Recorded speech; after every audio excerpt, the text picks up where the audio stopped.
الفكر يا إنسان لو أطلقته متأملا في قدرة الرحمن لخضعت إجلالا وتسبيحا له سبحانه رب عظيم الشان. Now, let us start the journey. Are you ready? Yes. Okay. This is the journey starts you and me and everyone. We're all going to start from here. Do you know this place? Unfortunately, in the computer it looks a very clear picture, and in here it doesn't look a clear picture.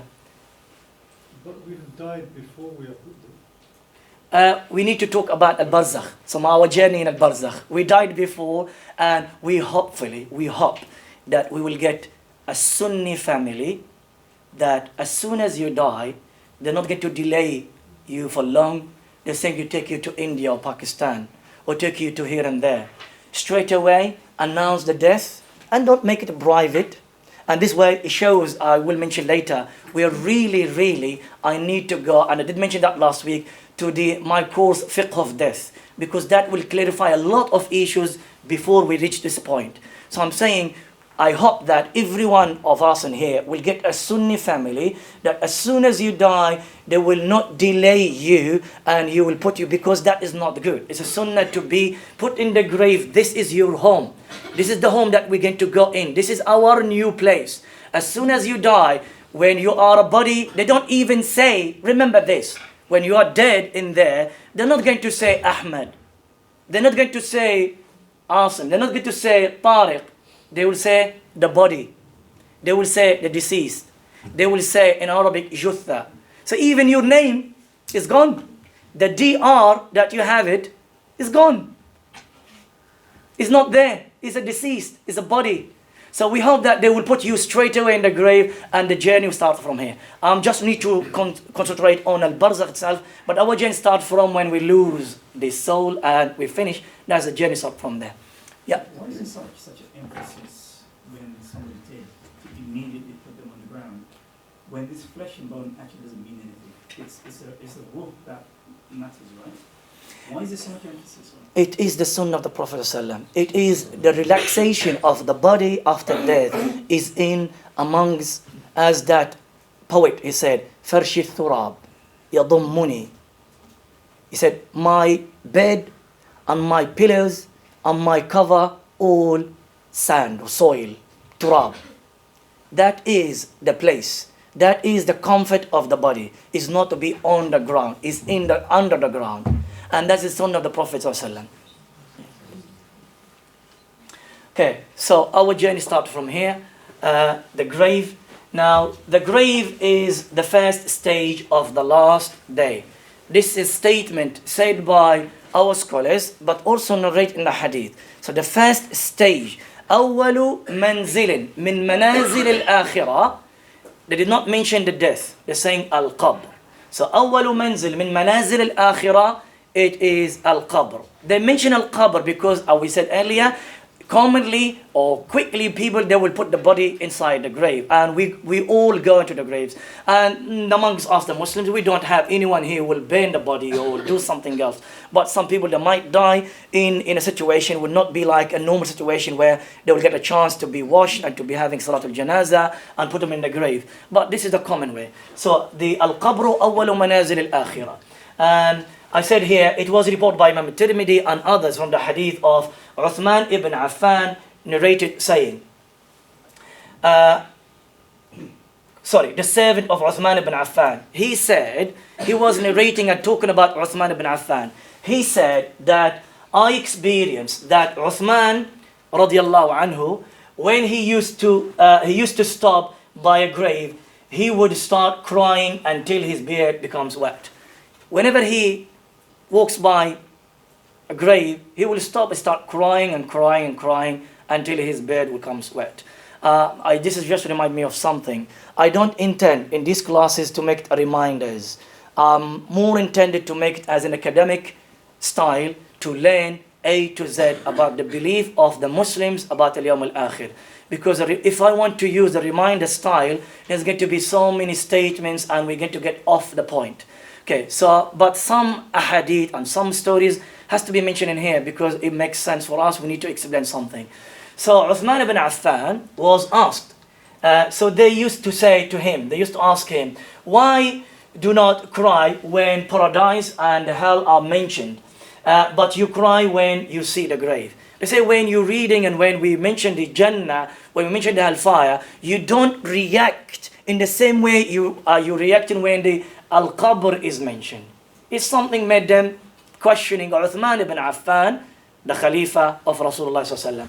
So he said, Uthman ibn Affan responded saying, what I said to you earlier, al-Qabru awwalu manazil al-Akhirah. Listen to this. He said, Inna al-Qabra awwalu manazil al-Akhirah. The grave, it is the first stage of the last day of the Akhirah. And he said, فَإِنَّ جَمِنْهُ فَمَا بَعْدَهُ أَيْسَرُ مِنْهُ. If you were saved in the grave, what is coming after that is easy. Because you can see your situation in the grave is easy, then the rest will be easy. And he said, وَإِن لَمْ يَنْجِ مِنْهُ فَمَا بَعْدَهُ أَشَدُّ مِنْهُ. And if you are not saved in the grave, what is coming will be even worse. مَا رَأَيْتُ مَنْظَرًا قَطْ إِلَّا وَالْقَبْرُ أَفْضَعُ مِنْهُ. I never seen something very, he said, مَنْظَرُ قَطُ إِلَّا وَالْقَبْرُ أَفْضَعُ مِنْهُ. أَفْضَعُ means like an ugly, like something really scary, something that makes you really worried. Then al-Qabr. Al-Qabr is the most worrying and the most a place that you need to question it and you need really to think about all your time while you are alive. Okay, so start with that hadith. Now, learn facts about death and before the burial. These are points I intend to mention them before going to the burial, although these points should be learned, I said to you earlier, in the fiqh of death, which we intend to do, inshallah, end of June or end of July. We're in the grave, and we've been given either good news or bad news, but then we still have a trial on the day of Yawm al-Akhir, as though we've forgotten what we've been told in the grave. Okay.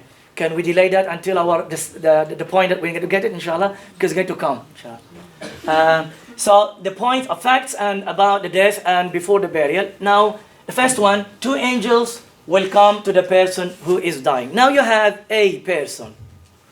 Yesterday, my in-laws, my family, they have family friends who died just 5 o'clock in the morning. So you just imagine this person. When the person just passes away, dies, then two angels will come to this person. Okay? If the dying person was pious, if the deceased was pious person, then the angel's face will be white, as if their faces were bright as the sun. And that was the description of Rasulullah sallallahu alaihi wasallam. So how are you going to know that? You can't tell. Who's going to know that is the person who's dead. There will be, if the person was pious and righteous and good person, or salih, a believer, then the angel will be white, and his face or their faces are bright as the sun. Okay, then they will have with them al-kafan, al-hanut from paradise. They will be carrying with them, although the dead person is going to have his own perfume, his own kafan, but the angels, they will have that. Why? Because they're going to transfer the ruh into the seventh heaven. They're going to go for a journey, and that's why they need to have a perfume, hanut, and they will to have the special kafan with him or on her or in him. Okay, all of this at the time of death. Now that's not in the qabr. They will sit close to him or her, but not next to him. They will sit with a distance, not next to the body, because the family around the body, but they will be with distance, close to the body. The dying person, if the dying person was a disbeliever, then the angels' faces will be black, will be dark, will not be something pleases the deceased. Okay? Then we'll have with them a rough woolen fabric from fire. Instead of that soft, nice kafan with hanut, nice perfume, they will have a tough, rough woolen fabric, they will be wrapped him with it or hair, and that's because, as I said earlier, they will try to transfer the ruh into the seventh heaven, but it's going to be blocked. It's going to get sent back down into the earth. They will sit close to him or her, as we said earlier. So there's just a few points. Other facts for us Muslims, they are facts because we believe in that. Now this, just the sunnah of the qabr. You know the sunnah of the qabr, going back into the time of Qabil and Habil. The brothers, they fought each other because of what? You know what is the reason why they were fighting each other? For women. And it's their sister, by the way, you know that? It's their sister, because each pregnancy will be different. If it was from the same pregnancy, it will be haram to marry each other. But this year's pregnancy of Hawa is allowed to marry the pregnancy of Hawa next year. You understand this point? Because it's haram upon us to marry brothers and sisters, but for the time of the first mankind is to do with the pregnancy of Hawa alayhi salam. The first one, if she gave birth to a boy and a son, a boy and a daughter, they are not allowed to marry to each other. But this boy is allowed to marry from the pregnancy of last year or the year before. Okay. So the first one is the crow, al-Ghurab, and Allah subhanahu wa ta'ala described the story of al-Ghurab in the Quran when he killed his other Ghurab and he did not leave his brother, his relative, on the ground as Habil and Qabil did to each other. And what he did, he digged on the land, on the ground, and he made a hole, and he let the other crow to go inside it, and he covered him. So that is the story. The grave is for the believer and non-believer. Don't say this is only for us Muslims. And here in fiqh, let's say in a situation that you're passing in somewhere, in a desert, somewhere, okay? And you found a body, somewhere you found a body, and the body of a disbeliever. You are required by Sharia not to leave the body like that. You should dig the land and cover this body. It's not something that you have to do it for you, Muslim brother, only.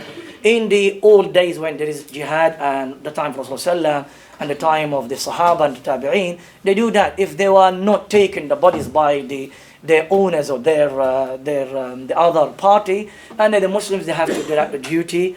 Of course, it's not going to be as respect as the Muslims washing, and if they are died not in jihad, of course, washing and having janazah and all of that. But is a qabr is for everyone, because it's a respect for the human body. It's not respect for the belief inside you.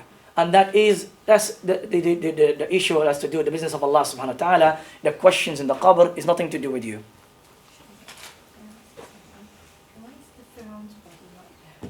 Is a ibra. Allah subhanahu wa ta'ala said it. I say ibra. He said, لِتَكُونَ لِمَنْ خَلْفَكَ آيَةً. That's a decision from Allah subhanahu wa ta'ala. Fir'aun, Allah subhanahu wa ta'ala left him because he said, أَنَا رَبُّكُمُ الْأَعْلَى. Whereas from the life of Adam to the Yawm al-Qiyamah, which we don't know when it's going to happen, where is it in life? At least let's say until today, where is a person in this life said, أَنَا رَبُّكُمُ الْأَعْلَى. I am your Lord. In all days, they're saying, we are your God, worship us. But no one claimed al-Rububiyyah, the Lordship, except two people, Fir'aun and Namrud. And Allah killed them in a very worst way of to be killed. And Fir'aun, Allah subhanahu wa ta'ala, because he was a great nation, the Egyptians, Bani Israel, he said, he left his body, لِتَكُونَ لِمَنْ خَلْفَكَ آيَةً. Allah said, so to be a reminder for those who are claiming the power, claiming the strength, ayah, to be a reminder for them. So that's why. It should not be, these are issues, just reminders, quick reminders to do the burials, to do with the grave, as we said earlier. It can be details of this, inshallah, all of this and more will be explained in the fiqh of death. The grave should not be high from the ground. Some people, they make stones, they make, marbles, they make it big, they make shrine, they make a mazar, like we have them in India subcontinent. That's haram. That's not allowed. Ali ibn Abi Talib was commanded by Rasulullah. He said, ما من قبر وجدته فوق الأرض إلا سويته على الأرض. So any grave you find it high, in a shibr. The ulama said is that the length of shibr, the highest. So this is the highest. More than that, you should knock it down. No buildings and no shrines on the graves. It is prohibited to build on the grave a shrine or dome, as we said earlier, etc. Writing on the graves and putting cements on top of that. I'm mentioning this because that's what I mentioned in the hadith, but in more details, inshallah, I can explain that. There are some situations where allowed to do this, where some of our ulama mentioned they wrote some statements.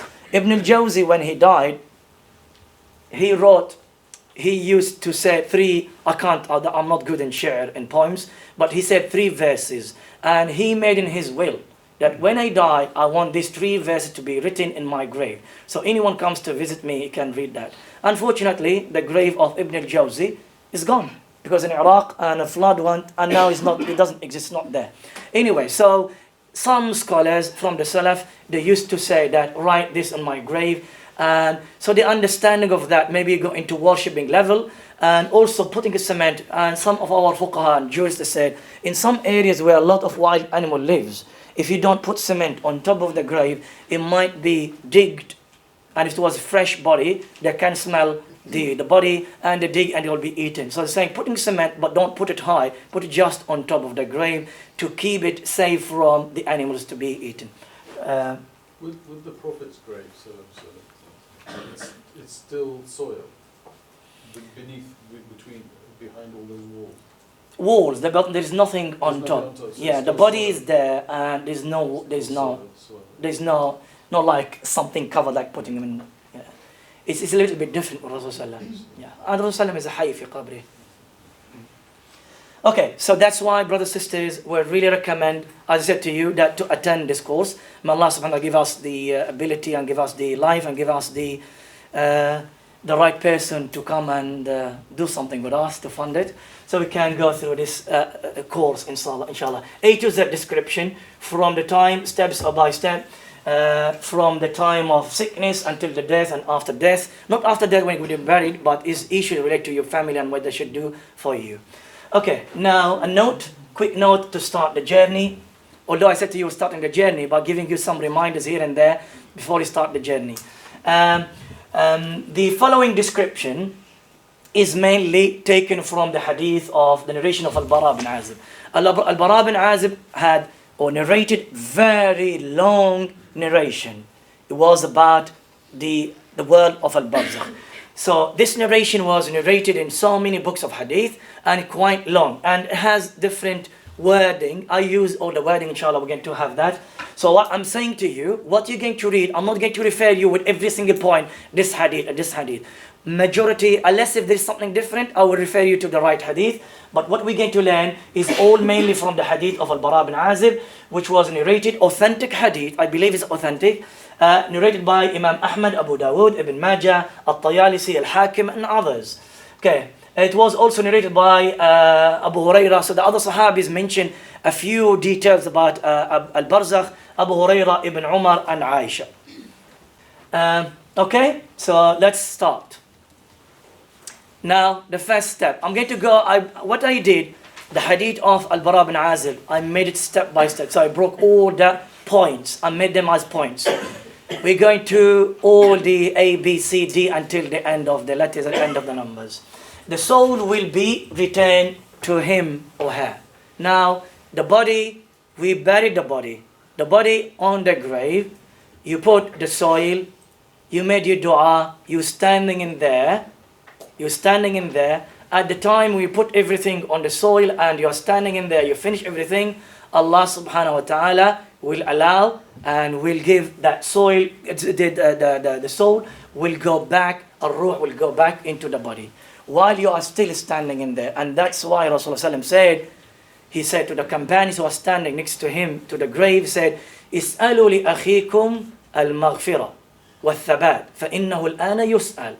Ask for your brother, for the deceased, the maghfirah, the forgiveness, and ask Allah subhanahu wa ta'ala to give him the fame of answering the questions. فَإِنَّهُ الْآنَ يُسْأَلُ. The ruh will return, and then we'll come into that inshallah. Okay, so that's the first step. Then, the deceased will hear the steps of the people when they move away. So we don't, there's some mistakes. Let me talk about these mistakes, although related to the fiqh of death. Some people, they do. And remember these mistakes, brothers, because you do visit a graveyard with some families here and there, isn't it? You may not go and visit the graveyard for reminder, but at least you go when there is son and son died. So what people, they do, now we have friends, and we have the families, the deceased family. The sunnah, the family, the deceased family, they will remain there, the last ones. You, the family, the friends and others, after you bury everything, you do everything, you make a dua and move away. And for a later time, they will move away from there. So the people, they stay there. What they do, they stay with, let's say, the uncle or the auntie or the brother or the sister, whoever is in there. They stay with them until the end. You move away, akhi. Let them stay with their relative, who the person in there, or who they're burying, their daughter, or their son, or their mom, or their dad, until they will come to you for azah later on. That's the sunnah. At the time when people are moving away, the person, because the ruh is back, don't ask me how, as we said earlier, you said he's dead, or the ruh has come back, or they can't hear, or means that I can't ask, because my Braillewi message, they said to me, I can't raise my hands and ask, the dead bodies, I can't go into the shrine and ask the peer to give me shifa, to give me that. Look, you Muslim, you Sunni, you said Allah will give the ruh and they will hear. We, about this, hearing about the live people, about the dead people, how they're hearing us or not, is to do with the Sharia. Whatever the Sharia mentioned that they can hear it, they will say they can hear that. Other than that, we can't say it. Here, this is one of the steps, one of the places that the Sharia said the dead body or the deceased can hear the qar'an ni'al. Qar'an ni'al, that's hadith of Bilal radiallahu anhu, said qar'an ni'al, when the people are going check with their shoes or their sandals, they will hear that. They know that people went away. Okay. Then, the body will be squeezed. And that's completely from different hadith. Not the hadith of al-Bara. This is the hadith of Aisha radiallahu anha. We're going to have now some details. The body will be squeezed. And that's called dammatul qabr. Dammatul qabr. Let me share with you this hadith. The hadith was read by Imam Ahmad from hadith Aisha radiallahu anha. She said, Rasulullah said, Inna lil qabri daghta. A daghta, squeeze. That's a daghta. You know when they push up? That's a daghta. You know when you're doing that for the heart? That's a daghta. But daghta for the whole body here. Inna lil qabri daghtatan. The qabr has a daghta, which is that we believe in it. And he said, وَلَوْ كَانَ أَحَدٌ نَاجِيًا مِنْهَا نَجَى مِنْهَا سَعْدَ بِنَ مُعَاذ. If there is one in this life will be protected from this squeeze, or whatever you want to call it, in my words of English, I call it squeezing, it will be Sa'd ibn Mu'adh. Sa'd ibn Mu'adh, when he died, the Arshur Rahman, that's authentic hadith, the throne of Ar-Rahman, where Allah subhanahu wa ta'ala sits, is shaked, moved, of the death of Sa'd ibn Mu'adh. Each one of the Sahaba has got virtues, and that's the virtues of Sa'd ibn Mu'adh.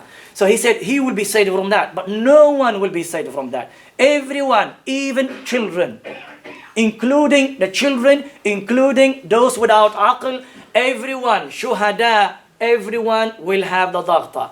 I will say even including the anbiya, they will have a daghta. However, the daghta, al-qabr, this one, is going to be different from a pious person and from a kafir person.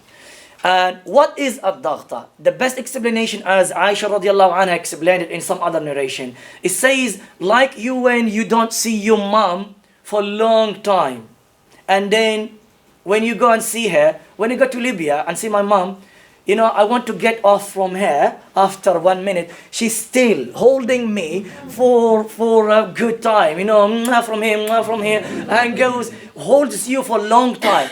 This is the mother. I'm sure that everyone experienced that. Aisha radiallahu anha said, the daghtatul qabr, it's like a mother squeezing her baby. For the believers, is a daghta of rahmah, a daghta of a missing. We were created from, our father was created from clay, from sand, from the earth. We went back to it. I miss you, come. And that's, you have the daghta. But a daghta, it depends on your deeds, it depends on your actions. But overall, it's a doctor of mercy for the believers and a doctor of punishment for the disbelievers because the kuffar, they didn't believe in Allah subhanahu wa ta'ala. But you are, imagine how Rasulullah get to have it. Like the shuhada, how they get to have it. Or the pious and righteous people. It's different from someone fasiq. Someone commits a lot of kaba'ir. You're still a believer, but it's going to be different. But this is a doctor, so everyone's going to have it, but different from a person to another person, or from a believer and disbelievers. The other hadith here, what we said earlier about the Sa'd ibn Mu'adh, the hadith narrated by Imam al-Nasa'i, Ibn Umar said, هذا الذي تحرك له عرش الرحمن. This is the person that the throne of Ar-Rahman moved and shook for when he died. وفتحت له أبواب السماء. The doors of Jannah was open for him. وشهده 70,000 من الملائكة. 70,000 angels attended his death, his janazah. لقد ضم ضمة ثم فرج عنها. He got that squeeze of the qabr. So if there is one is going to be saved from that, it will be him. It will be the pious and righteous people.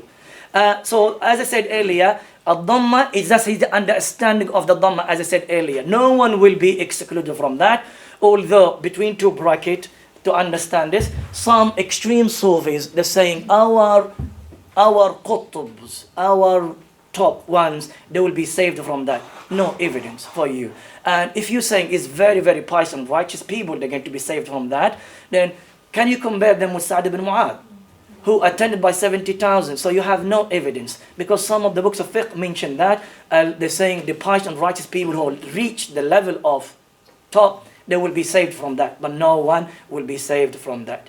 Strange things, just yesterday, I was told by my family, they said, in the masjid, I said to you the family that was, and we have a death in family friends, an imam or a person was talking, and he said, because the lady, may Allah have mercy on her, died on Friday, which is yesterday, and Friday is a special day, and he said, she is saved from adhab al-qabr.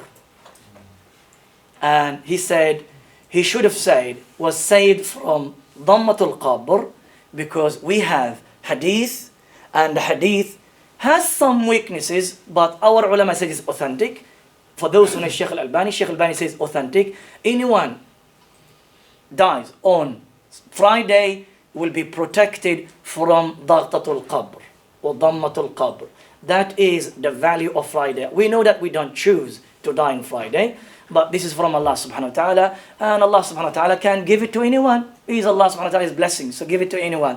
But doesn't mean that if you are a fasiq all your life and you die on Friday, and means that you're safe from everything. So everything goes together. So if you are a fasiq all your life are committing sins and the major sins, and you say Friday, alhamdulillah, I'm safe from that. No. So there is a world in there. You go it on your experience in there. So, but this is an excluded from there, those who are having dhammat. And as I said to you earlier, some ulama, they excluded the anbiya from this. But if we think about ad-dhamma is just a dhamma of a mercy of missing the person, it can be include everyone, even the anbiya. Okay.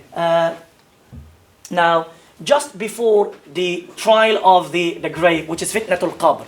Now we went for a few steps now. Before just the fitna when we say fitnatul qabr means the questions, the trial that you're going to go through it. Two angels, so these actions will happen before the fitna. Two angels will come and terrify him or her. Now, as I said to you earlier, in some books they refer to all of this as a male person. No, him and her. Male and female, there's no differences. And how to terrify them because with that situation with other angels, the body or the ruh will get scared. Okay, that's first step. Then there are severe, the malaika, who are going to come in there, the very huge, severe, black, blue. I'm using the words as mentioned in the hadith, saying aswad azraq. Aswad azraq. Usually in Arabic language, when you mention this, you're referring to something dark. But dark is black, blue, dark blue, and terrify him or her and her. Okay, following point. One of them is called munkar, and the other one is called Munkar and Nakir. And these are the names of the two angels who are going to come and asking you the questions and making the test and having the trial. And this is one of the important steps or in the journey of the grave. We have, as we said earlier, Dhammatul Qabr, which is at the beginning of when you put in the grave, and then we have the fitna of the Qabr. Some ulama, they having the questions before the Dhamma, and majority of the ulama, they having the Dhammatul Qabr, the squeeze, before the questions, before the fitna. Yes. So some unfortunate Muslim dies in war or in some horrible way, and he's not actually buried. Yeah. So would they be just in a state of... The state of Barzakh. What did we say earlier? So that's the benefit of 5 principles that we mentioned them earlier. Now you've been eaten by an animal. We don't have body. But we made, let's say my grandfather, I made a stand in there, okay, this is my grandfather. I just, when I miss him, I go and visit him. It's not in a Muslim style, it's a Western style, but just make it for understanding now. Okay. But there's nobody in there. There's no one in there. Now this ruh and the body was being eaten, they're going through the steps that we are learning them now in the same way as the body that we put it under the ground. Is exactly the same. Clear to everyone? Remember this. That's the benefit of the 5 principles we mentioned them earlier. So it will go with everyone. And there's no, I think Doctor was thinking now, he's not there. So how's going to be the questions? The angel will come they sit next to him. Munkar Nakir, they will come to him. How? I don't know. It's not my duty to go through to how. This is ghaib. Al-ghaib, don't use the word kayfa. You believe in it. We know the meaning in Arabic. Other than that, we don't know it. Yes? What about the martyrs? About the questions. No matter, the one who dies shaheed. The same thing. So Who goes in the grave, we do go direct. Do they go direct or they go through? Oh well, with them, they will go to the grave, but they will go direct to the Jannah. Yes, because they're martyrs. If they are mukhlis, and as they have their own procedures as well themselves, they check their ikhlas, and if they have ikhlas. But the Anbiya and the martyrs, they were not going to have the questions because of their states. And one more question. Those who die in unusual circumstances, like they got burnt alive in an accident or car accident, what happens to them? Do they go as martyrs or? Well, that's an ikhtilaf. That's a good question as well. The martyrs, the best definition of that, those who died for the sake of Allah subhanahu wa ta'ala in the battlefield. But we include those who die by stomach sickness or by some burning or drowning in the sea. As Rasulullah mentioned, those people, 3 people who dies in this particular way, they are shuhada. So they will get the reward of the shuhada. Some scholars, they said they are included. But in my view, Allahu Alam, they are not included. The shaheed has got its own stages, all level, that we knows that he or she knows that is going to die. And they took their soul, took their body, they go into the battlefield and they died there. It's not like someone who's still holding life, but qadarullah subhanahu wa ta'ala, the ship sank and died. Or the plane, or has got a sickness in the stomach. So a little bit different. Is an ikhtilaf, a fiqhi mas'ala, a fiqhi issue, and there are 2 views. If you take this opinion, fine. If you don't take that opinion, it's fine. So there is a space for both opinions. Okay. So we believe in Munkar and Nakir. We Muslims, we believe in Munkar and Nakir, 2 angels, and the angels are severe, shadid, big, huge, and scary angels. And they're doing their duties about asking the questions. So 2 angels that will come and their names are Munkar and Nakir.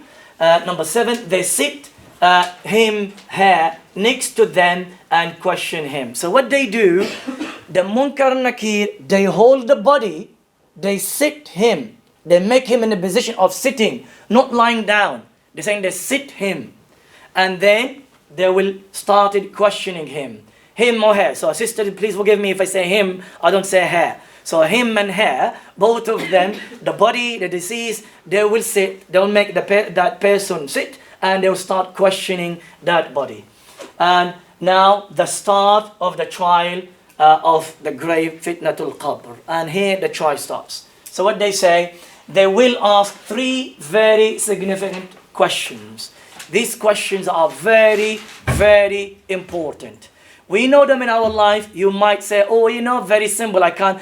Sometimes, as earlier, I was talking to one of the brothers. He said, my son wanted exams. He said, easy, without revising. We say that because we assume I know everything. I go without revising, isn't it? For the exams, not doing exams. But dunya, what is it? Is what you practice. The question, you get to see them later. They are easy questions, but nothing to do with, now you get a kafir who studies hadith. It's easy, I can answer it. Get your next door neighbor, John or Smith or whoever in there, who disbeliever, say to him, just memorize these questions, because in the grave, if you answer them, Jannah. Easy after that. Get it? So I memorize them, it's easy, it takes him 3 minutes to memorize them. But it's not that. The issue is, your life was implementing, your life all using the understanding of these questions, and you're using them. So life, A to Z, is based on these 3 questions. If you lived in that, then even without me thinking about these questions, the day of Barzakh, you will be answering these questions without any doubt. The answer will come easily in your mouth. Okay, but they are very important questions, and they summarize for us our life. They summarize for us the life that you are living in from A to Z, from the morning that you wake up until the time you go to bed. If it was not Islamic life, then question yourself, revise yourself, check yourself. You might not be able to answer this question Yawm al-Qiyamah because you're committing so many sins, and that is difficult for you. So really have to be careful with that. Okay, the questions will be to both the believers and to the others. I said the others here, including disbelievers, al-murtab, al-munafiq, the one who commits major sins, everyone. They will get, except those who are excluded them, as we said earlier, and we will mention them later on, inshallah, as well. So they question them, everyone, all those on the grave, they question them, the believers and the others. The questions are, first one, who is your Lord? Might be the Egyptian in old days, they'll say Fir'aun. Maybe someone say money. Maybe someone says power. Maybe someone will say, I don't know. Yeah. So you never know. You never know how you lived in your life. That's the question. I mean, if you think about yourself, brothers and sisters, think about this. Something that you do it in your day, today and tomorrow, it will reflect in your mind. You will be thinking about it in your dream, and maybe later on tomorrow you're going to repeat it. I'll give you an example. You kept listening to not a song, let's say a nasheed. You kept listening to it in the morning. Nice nasheed, yeah, nice nasheed. No haram in there. Nice nasheed. You kept listening to it in the whole morning in the car, and later in the evening you go into your room and without. Have you noticed that? I've noticed that. If you don't do that, it happened to me. Okay, it happened to me. In the evening, you'll find yourself, you're saying a few words from that nasheed, isn't it? And that's life. And when you go to bed as well, you'll be thinking of the movie that you watch. You'll be thinking of what you did in the morning, and that is called hadithun nafs. So really, how you lived in your day. So imagine for those who are talking their life all morning, money, power. This. They're having different things in their life. They're having different objectives in their life. They might, when they ask the questions, they will say it straight away. Money. My Lord is money. My Lord is this. My Lord is that. So they will mention it. You never know. Okay. So the first question will be, who is your Lord? And we know who is our Lord. The believer will say, my Lord is Allah. The question, I'm sure everyone knows, and the story everyone now knows it. So this is the steps of adab, the qabr, the trial. Okay.